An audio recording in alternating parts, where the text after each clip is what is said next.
헬리오도로스가 하느님의 힘 때문에 말도 못하고 회복될 희망을 모두 잃어버린 채 넘어져 있을 때 유다인들은 당신의 성소를 영광스럽게 해주신 주님을 찬미하였다.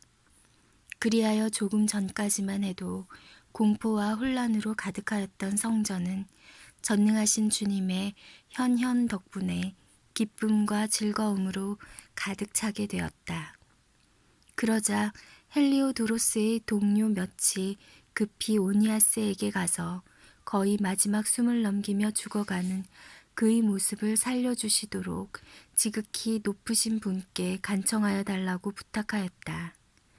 대사제는 유다인들이 헬리오도로스에게 무슨 악랄한 짓을 한 것으로 임금이 생각할까 두려워 그 사람의 회복을 위하여 희생 제물을 바쳤다. 대사제가 속죄 제물을 드릴 때 그 젊은이들이 똑같은 옷을 입고 헬리오도로스에게 다시 나타나 그 앞에 서서 말하였다. 오니아스 대사제에게 깊이 감사하여라. 주님께서 그를 보아 내 목숨을 살려주셨다. 하늘로부터 벌을 받았던 너는 이제 모든 이에게 주님의 위대한 능력을 알려라. 이 말을 하고 그들은 사라졌다. 헬리오도로스가 회개하다. 헬리오도로스는 주님께 희생제물을 바치고 목숨을 살려주신 그분께 장엄한 서원을 한 다음 오니아스와 작별하고 나서 군대를 이끌고 임금에게 돌아갔다. 그는 모든 이에게 자기가 본 대로 지극히 위대하신 하느님의 일들을 증언하였다. 임금이 헬리오도로스에게 예루살렘에 다시 한번 사람을 파견하려면 누가 좋겠느냐고 묻자 그가 이렇게 대답하였다. 임금님께 맞서는 자나 정권의 반기를 드는 자가 있으면 그를 거기에 보내십시오. 설령 살아나온다 하여도 호되게 채찍질을 당하고 돌아올 것입니다. 그곳 주변에는 정말 하느님의 어떤 힘이 있습니다. 하늘에 거처가 있는 그분께서 친히 그곳을 지켜보고 도와주시며 악한 짓을 하러 그곳에 다가가는 자들은 내리쳐 없애버리십니다. 헬리오도로스와 금고 수호에 관한 이야기는 이렇게 끝이 났다. 오니아스가 셀레우코스에게 시몬을 고발하다. 앞에서 말한 대로 시몬은 기금과 조국에 해를 끼치는 밀고를 하더니 이제는 헬리오도로스를 부추겨 그 불행한 일을 불러들인 장본인이 오니아스라고 모함하였다. 무엄하게도 이 도성의 은인이고 동족의 보호자이며 열렬한 법의 수호자인 그를 정권의 반기를 든 자라고 말하였던 것이다. 오니아스에 대한 시몬의 적개심이 점점 커져 시몬의 신복 하나가 살인을 저지르기에 이르렀다. 오니아스는 분쟁이 심각해지고 메네스테우스의 아들이며 코일레 시리아와 페니키아의 총독인 아폴로니우스가 시몬의 사악함을 부추기고 있는 것을 보고 임금을 찾아갔다. 이는 자기 동족을 고발하기 위해서가 아니라 공적으로든 사적으로든 온 백성의 안녕을 수호하기 위해서였다. 그는 임금이 관심을 기울이지 않으면 이 지방 행정이 평화롭게 이루어질 수 없으며 시몬은 어리석은 짓을 그만두지 않을 것이라고 보았던 것이다. 야손이 오니아스의 자리를 차지하고 그리스 문화를 끌어들이다. 셀레우코스가 생을 마감하고 에피파네스라고 하는 안티오코스가 왕좌를 이어받았을 때 오니아스의 동생 야손이 부정한 방법으로 대사제직을 차지하였다. 야손은 임금을 아련하는 자리에서 은 360탈렌트와 또 다른 수입에서 80탈렌트를 바치겠다고 약속하였다.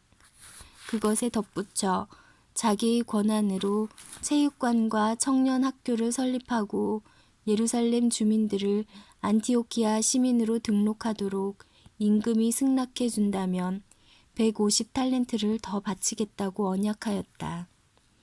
임금의 허락을 받은 야손은 그 직위에 오르자마자 동족의 생활 방식을 그리스식으로 바꾸었다. 그는 유다인들이 에우폴레모스의 아버지 요한을 통하여 다른 임금들에게서 얻은 특전들을 폐기시켰다. 요한은 전에 로마인들과 우호 동맹을 맺기 위하여 사신으로 갔던 사람이다.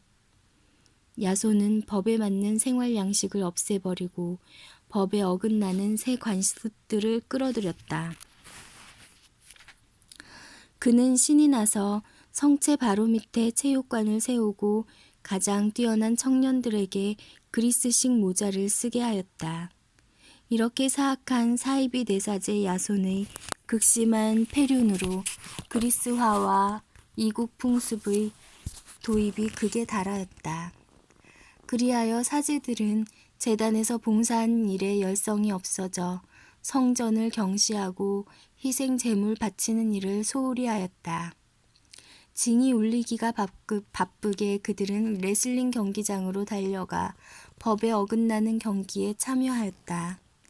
그들은 이렇게 조상들이 명예롭게 여긴 것을 멸시하고 그리스인들이 영광스럽게 여기는 것을 가장 훌륭하다고 생각하였다.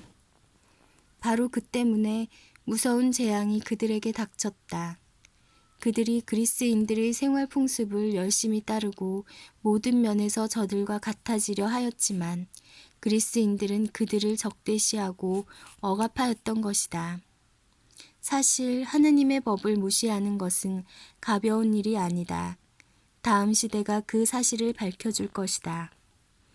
매해마다 티로에서 열리는 경기에서 임금이 참관하였는데 비열한 야손은 예루살렘의 안티오키아 시민들을 대표하는 사절들을 뽑아 파견하면서 헤라클레스 신에게 희생제물을 바칠 비용으로 은 300 드라크마도 가져가게 하였다. 그러나 그 돈을 가져가는 이들은 그 돈을 희생제물의 비용으로 쓰는 일이 합당하지 않으므로 다른 데에 써야 한다고 생각하였다.